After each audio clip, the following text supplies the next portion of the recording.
ओम नमो भगवते वासुदेवाय। शरद पूर्णिमा, रास पूर्णिमा, इसके विषय में मैं आपको जानकारी देने जा रहा हूं कि उस दिन खीर बना करके चंद्रमा में रखते हैं और उसके बाद प्रातःकाल के समय में भगवान को भोग लगा करके उस प्रसाद को पाने से किस तरह से लाभ होता है। सरलता से समझने के लिए वीडियो को अंत तक जरूर देखना और मेरे चैनल पर नए हैं तो सब्सक्राइब जरूर करना। ओम नमो भगवते वासुदेवाय लिखना।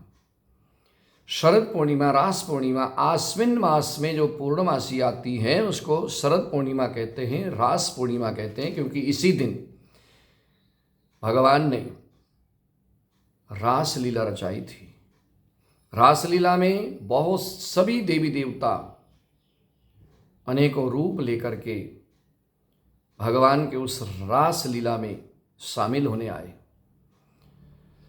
और सभी गोपियाँ भगवान के साथ रास कर रही थी। सभी को यह आभास था कि हमारे साथ कन्हैया रास कर रहे हैं। बहुत ही पुण्य को देने वाली पूर्णिमा है ये।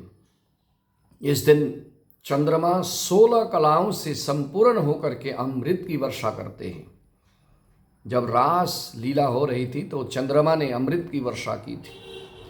मान्यता है कि उस दिन आप खीर बना करके, हो सके तो गाय के दूध का खीर हो, खीर बना करके उसको आप चंद्रमा की रोशनी में रखना। रात भर चंद्रमा की रोशनी में रखने के पश्चात प्रातःकाल को उस खीर को पहले भगवान को भोग लगा करके फिर प्रसाद के रूप में खाली पेट, पहले कुछ न खाएं, पहले वो खीर प्रसाद के रूप में पारण करना तो बहुत सी असंख्य बीमारियों में लाभ मिलता है। क्योंकि उस दिन चंद्रमा अपनी किरणों में अमृत की वर्षा करते हैं। तो जिसको श्वास की बीमारी हो, जिनको अस्थमा की बीमारी हो, उनको खास करके लाभ मिलता है इसमें। और भी नाना प्रकार की कई बीमारियों में लाभ मिलता है, ऐसी मान्यता है। तो इसीलिए 6 अक्टूबर 2025 सोमवार के दिन ही पूर्णमासी है। प्रदोष व्यापिनी और रात्रि के समय में जो चंद्रमा है वो पूर्ण रूप से पूर्णमासी का है, इसलिए 6 अक्टूबर को ही व्रत करना है और 6 अक्टूबर को ही खीर बना करके चंद्रमा की रोशनी में रखना है। तो इस तरह से चंद्रमा की किरणों के द्वारा अमृत का संचार होकर के वो खीर अमृत के समान हो जाएगा। आप उसको पारण करेंगे, उसको पान करेंगे तो उससे जो है आपके शरीर के कष्ट, रोग, बीमारी, व्याधियां सब दूर हो जाएंगी।